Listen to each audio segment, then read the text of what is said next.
เอาตัวอยู่ผู้เดียวตัวบ่ย่านบ่นี่เออเอากำลังจากที่มาบ่เห็นน้องแต่น้องพี่น้องเนาะที่แรกๆว่านี่แหละจะมาแจ้งข่าวดีทางน้องแต่เพิ่นเรื่องนี่แหละปูกะโหลกของนอนแล้วก็จะต่อเติมระหว่างตัวบ้านหลังใหญ่ครับอ่า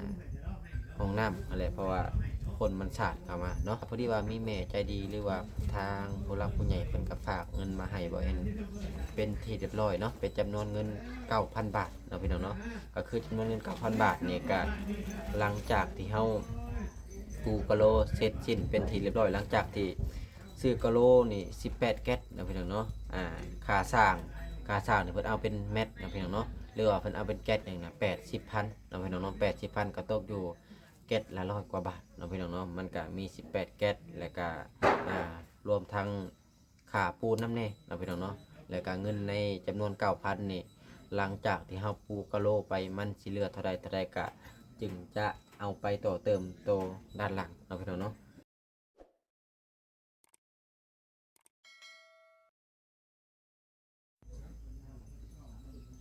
สบายดีสวัสดีพ่อแม่พี่น้อง FC เบิดสุขุสุคนไว้เป็นฝั่งไทยฝั่งลาวหรือว่าสิเป็นทางต่างประเทศก็ยินดีต้อนรับเข้าสู่ช่อง YouTube บ่าวเอ็นสตูดิโอหรือว่า Facebook Fanpage บ่าวเอ็นอีกแล้วเอาพี่น้องเสิร์ฟเปิดภาพมาตอนนี้ค่ะมาอยู่บ้านของน้องแต่เพิ่นเด้อพี่น้องเอ้ยซึ่งมากับบ่ฮู้ว่าน้องแต่เพิ่นไปทางใดเนาะพี่น้องเนาะก็สมิทใส่ม้อยอยู่เนาะก็พอดีว่าบ่เอ็นก็บ่ได้เดินทางเข้ามาบ้านของน้องแต่นี่ก็2 มื้อเนาะพี่น้องเนาะหากะมาแรงวานนี้เนื่องจากว่านี่แหละบ่เอ็นก็ไปเฮ็ดให้ไถนาก็ถือว่าเสร็จสิ้นเป็นที่เรียบร้อยเนาะก็มีแต่ว่ารอยามเกี่ยวเพราะว่าบ่เอ็นน่ะยอดเอาเนาะพี่น้องเนาะถ้าว่าเฮาสิดำบ่ฮู้ว่าสิลกก้านแน่มันก็เลยค่อนข้างจะยากอะไรเนาะก็เลยว่ายอดเอาพอได้อยู่พอได้กินอะไรเนาะพี่น้องพอบ่ได้ซื้อหมู่ซื้อคู่ว่าประชันซะเอากำลังจากที่มาบ่เห็นน้องแต่น้องพี่น้องเนาะที่แรกๆว่านี่แหละจะมาแจ้งข่าวดีทางน้องแต่เพิ่นเรื่องนี่แหละปูกะโหลกของนอนแล้วก็จะต่อเติมระหว่างตัวบ้านหลังใหญ่ครับห้องน้ำอะไรเพราะว่าคนมันสาดเข้ามาเนาะก็พอดีว่ามีแม่ใจดีหรือว่าทางผู้หลักผู้ใหญ่เพิ่นก็ฝากเงินมาให้บ่เห็นเป็นที่เรียบร้อยเนาะเป็นจำนวนเงิน 9,000 บาทเนาะพี่น้องเนาะก็คือจำนวนเงิน 9,000 บาทนี่ก็หลังจากที่เฮาปูกะโหลเสร็จสิ้นเป็นที่เรียบร้อยหลังจากที่ซื้อกะโหลนี่18แก๊สเนาะพี่น้องเนาะค่าสร้างนี่เพิ่นเอาเป็นแมตเนาะพี่น้องเนาะหรือว่าเพิ่นเอาเป็นแก๊สหนึงน่ะ80,000เนาะพี่น้องเนาะ80,000ก็ตกอยู่แก๊สละ100กว่าบาทเนาะพี่น้องเนาะมันก็มี18แก๊สแล้วก็รวมทั้งค่าปูนน้ำแน่เนาะพี่น้องเนาะแล้วก็เงินในจำนวน 9,000 นี่หลังจากที่เฮาปูกะโหลไปมันสิเหลือเท่าใดก็จึงจะเอาไปต่อเติมโตด้านหลังเนาะพี่น้องเนาะด้านหลังมื้อนี้น้องแต่เพิ่นก็น่าจะไปเฮ็ดซัมมโนบ่น้องพี่น้องหรือว่าไปเข้าทะเบียนบ้านอะไรเพราะว่าน้องแต่นี่ยังเป็นคนตกหล่นบ่มีรายชื่อในทะเบียนบ้านถ้าว่าเว้าเป็นฝั่งไทยน้องพี่น้องเนาะแต่ว่าบ้านเฮานี่เพิ่นจะเอิ้นแบบว่าซัมมโนน้องพี่น้องเนาะเอาพี่น้องก็ประมาณนี้เดียวบ่แอนจะอัปเดตรอบๆให้พ่อแม่พี่น้อง FC เบิ่งว่าสิติดกะโหลนี่บ่ได้แน่แล้วก็สิต่อเติมบ่ได้แน่อะไรน้องพี่น้องเนาะเอาจังได๋บ่แอนก็ขอบคุณไปยังทางผู้หลักผู้ใหญ่เพิ่นหลายๆที่ให้บ่แอนมาเป็นสะพานบุญให้อีกในครั้งนี้เนาะบ่เอ็นก็ขออวยพรให้แม่เพิ่นจงอยู่ดีมีแฮงความเจ็บบ่ให้ได้ความไข้บ่ให้มีปราศจากโรคภัยไข้เจ็บทุกสิ่งทุกอย่างขอให้ครอบครัวทั้งแม่จงมีแต่ความสุขความเจริญเด้อสาธุแล้วก็ขอบคุณพ่อแม่พี่น้อง FG ทุกกำลังใจที่คอยกดไลค์กดแชร์หรือคอยกดติดตามหรือว่าบทความโฆษณาเพื่อให้บ่แอนมีรายได้เล็กๆน้อยๆนะจังได๋บ่แอนก็ขอบคุณขออวยพรให้เพิ่นอยู่ดีมีแฮงปราศจากโรคภัยไข้เจ็บทุกสิ่งทุกอย่างคือกันครอบครัวจงมีแต่ความสุขความเจริญเด้อเอาสาธุเอาประมาณนี้แหละพี่น้องเดียวสิอัปเดตรอบๆหลังจากที่อัปเดตรอบแล้วก็สิไปอัปเดตบ้านของน้องโอต่อเนาะพี่น้องนี่แหละเนาะซึ่งบ่แอนเข้ามาตอนแรงๆวานนี่นะบ้านของน้องแต่นะเพิ่นสั่งเอาดินมากองหนึงเนาะพี่น้องเนาะเอาดินกองหนึงเพื่อเพิ่นใช้นี่แหละนี่เพื่อว่าให้มันโนนนะเพราะว่านี่มันลุบแฮงและส่วนไม้ตัวนี้เนาะพี่น้องเนาะมันบ่มีแนวตัดก็จะบ่ได้เอาออกนะเพราะว่าที่แรกๆว่าจะเอามาเฮ็ด ขาแทงน้ำเนาะพี่น้องแล้วที่นี่ไม่มันแก่นก็เลยว่าตัดบ่ได้ส่วนมันมาต้นกล้วยหลายๆคนก็ว่าโอ้อยากให้เอาออกเพิ่นว่ามันตันหน้าบ้านพี่น้องเอ้ยก็บ่เป็นหยังดอกคิดไปคิดมาก็พี่น้องเฮาก็สามารถกินหมากมันได้มันก็ออกดอกออกผลนี่แหละสามารถให้ลูกไม่สามารถเก็บกินได้เนาะนี่เลยก็ย่ามันก็บ่เป็นหยังดอกเนาะพี่น้องเนาะนี่แหละก็มีแต่ว่าหลังจากนี้บ่เอ็นก็จะดำเนินการเรื่องนี่แหละสั่งเอาอันนั้นมาเนาะพี่น้องกะโหลมานี่แหละกะโหลนี่จะติดห้องนอนให้เพิ่นพี่น้องเอ้ยก็มีแต่ว่าหลังจากนี้บ่เอ็นก็จะเอากะโหลนี่มาติดห้องนอนให้เพิ่นเนาะก็คือตอนนี้เนี่ยเพิ่นลงมานอนอยู่ข้างล่างเป็นที่เรียบร้อยเนาะน้องแต่กับน้องบอยเนาะพี่น้องเนาะก็คือเอานี่จะเอาสีที่มันสว่างสว่างนี่เนาะพี่น้องเนาะเผื่อว่ามันตอบแดดมันจังสะอาดสะอ้านอะไรว่าง่ายก็ได้ก็บ่ฮู้ว่าเพิ่นลงมานอนจักมื้อเลยหรือว่าหาก็ลงมาบ่หรือว่าจังใดเนาะเดี๋ยวเลาะเบิ่งบริเวณรอบๆเนาะอันนี้ก็จะเป็นหนองป่าของน้องแต่เนาะพี่น้องเนาะน้ำก็ถือว่าเริ่มใสขึ้นเนาะพี่น้องเนาะโอ้ปลาก็ถือว่าใหญ่ขึ้นกว่าเก่าหลายเด้อพี่น้องเอ้ยหลังจากที่เฮาซื้อมานี่โอ้นี่ยุบๆอยู่เลยโอ้ใหญ่เลยได้พี่น้องเอ้ยพวกใหญ่ไวแฮงอีหลีได้พ่นปลาโตใหญ่ไวอีหลีพี่น้องถือว่าประเภทผักนี่ก็ถือว่าเริ่มลายขึ้นแล้วนะพี่น้องเอ้ยเพราะว่าจะเป็นผักเกษตรก็หรือว่าผักอย่างก็หัวจนเต็มอยู่พี่น้องบางทีอยากเอาอาหารบ่นี่หรือว่าอย่างไรใหญ่ไว้อีหลีประเภทผักบงผักเกษตรหรือว่าผักรออยู่ในน้ำก็เริ่มเต็มเลยได้พี่น้องเอ้ยเริ่มเต็มหนองเลยนะมันก็ได้บรรยากาศแบบธรรมชาติแล้วบ้านี้ถือว่าผลผลิตนี่โอเคเนาะพี่น้องเนาะได้ผลถือว่าใหญ่นะคือรอบๆนี่บ่เอ็นก็ให้น้องเพิ่นเอาขี้ดินทมไว้เลยทมไว้เพื่อว่าจะน้ำแห้งมาเลยอย่ามันเข่าเลยอย่ามันหลวงไปก็ถือว่าโอเคแล้วบ้านี้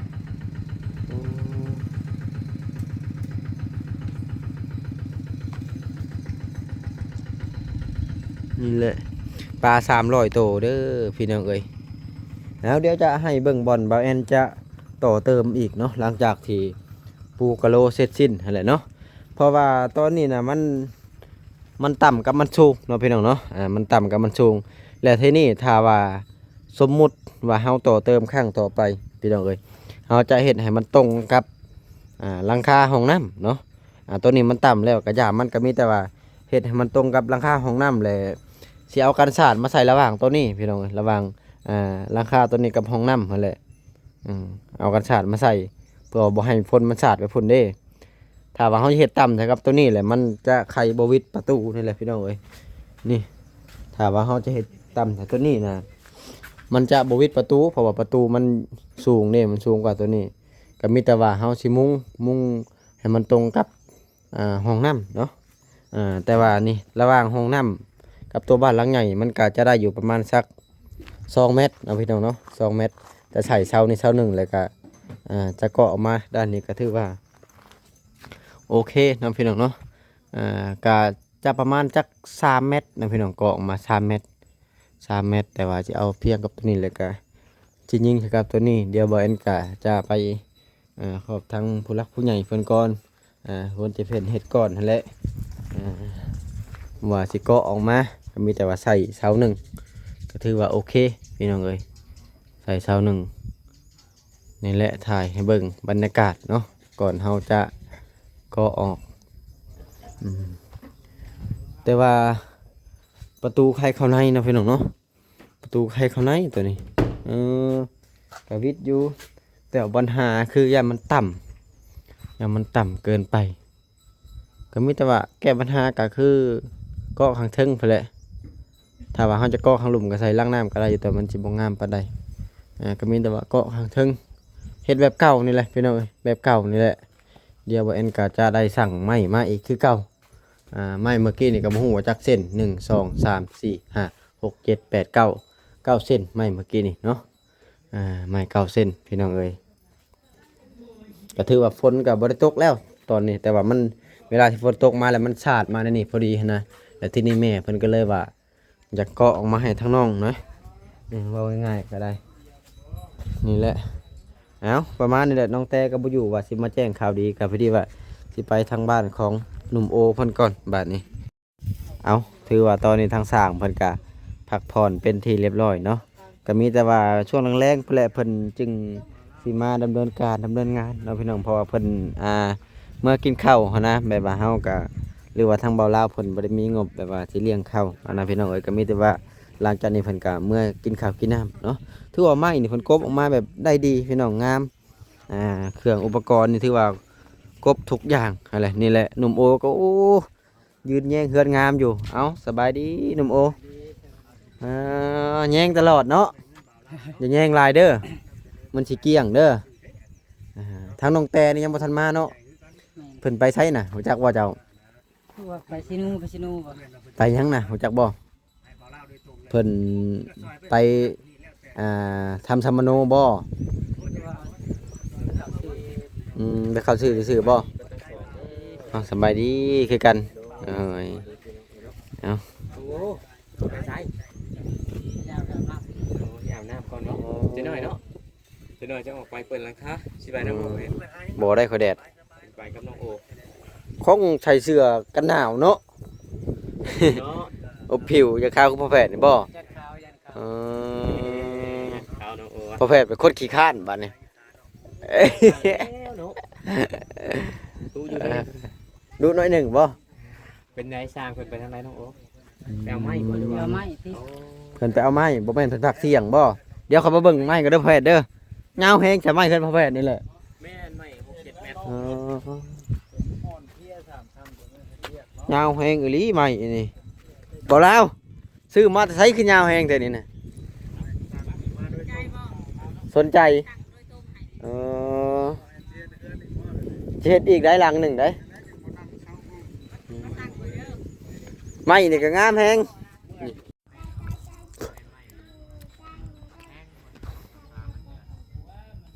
เดี๋ยวย่างให้เบิ่งรอบๆกับพี่น้องหลังจากที่ย่อเสาขึ้นว่ามันออกมาเป็นแบบใดเนาะแต่ว่าสำหรับว่าแอนคิดว่าโอ้ออกมาใหญ่พอสมควรพี่น้องเอ้ยถือว่าใหญ่ได้บ้านเก่าเสานี่พี่น้องเอ้ย6x7นี่อยู่ผู้เดียวเนี่ยป้าโตใหญ่ขนาด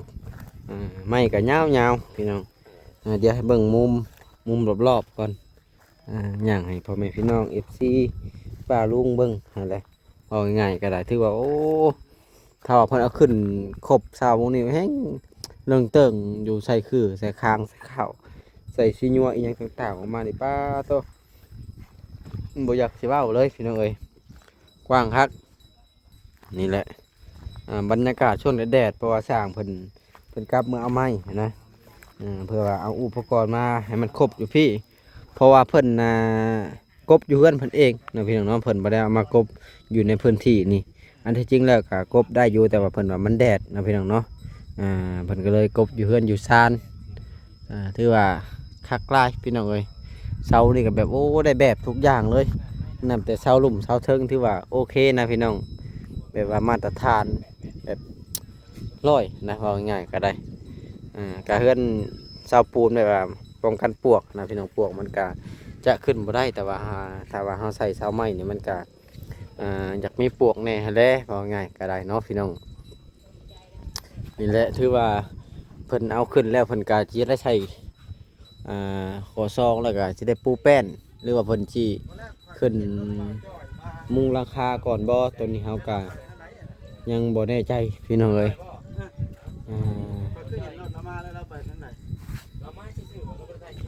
บ่เลยนี่แหละบรรยากาศพี่น้องเอ้ยถือว่าดินตัวนี้ยังว่างอยู่เนาะพี่น้องเนาะแต่ก็โอ้ค่อนข้างจะแพงพอสมควรเนาะคือดินน้องโอเนี่ยก็ประมาณ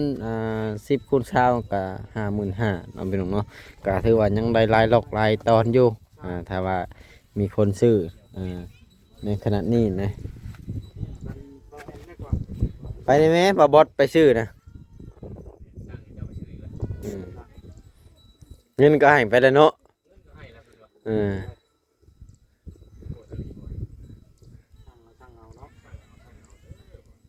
เห็นว่าที่เพิ่นเอาเงินให้ก็ได้ว่าได้ไหม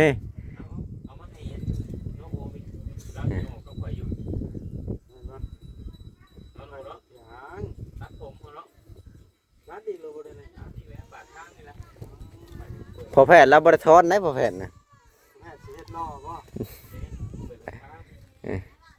พี่น้องเอ้ย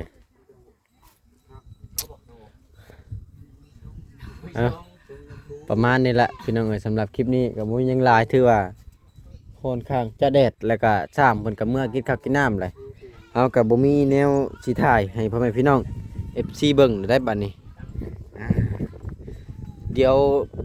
อีกบ่ดนเพิ่นก็น่าจะเอาดินเข้าดินกับรถใหญ่แฮงรถใหญ่แฮงรีบ่ลาวสั่งมานี่บ่มันได้ดินลายนะคักลายมาอีกอย่างหนึ่งก็ได้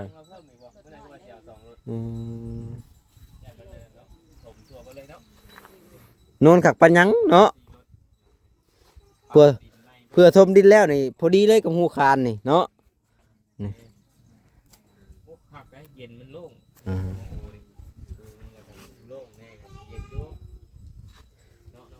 ผู้ตำลังได้เฮือนลังใหญ่มาก FC ย่องโอ้สวยด้วยผ่านนะว่าไทยได้เนี่ยก็ได้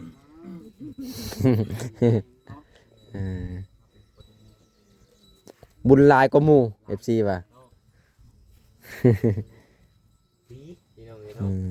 คนดวงดี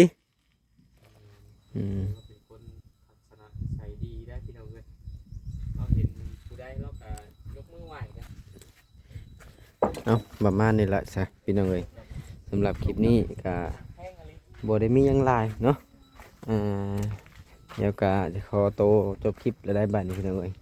ก็มีแต่ว่าไว้พอกันคลิปหน้าคลิปในพี่หน้าพี่ในพุ่นแหละจังว่ากันใหม่เนาะก็มีแต่ว่ารอน้องแต่มาพี่น้องเอ้ยมาก็บ่เห็นทางน้องแต่เพิ่นซ้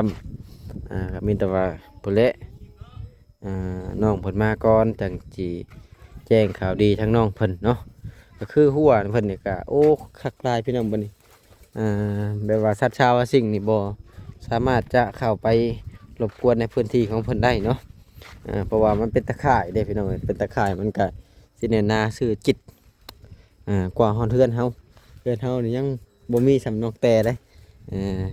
ละขัวละคังพี่น้องเอ้ยถือว่าอันนี้โอเคหลายเฮือนน้องแต่เนาะประมาณนี้พี่น้องสำหรับคลิปนี้ก็ขอตัวจบคลิปไปได้ไว้พบกันคลิปหน้าEP หน้าพุ่นแหละจังว่ากันใหม่เนาะเอาพอลำลาขอให้พี่น้อง SC ไปก่อนเด้ออยู่ดีมีแฮงสู่คนพี่น้องเอ้ย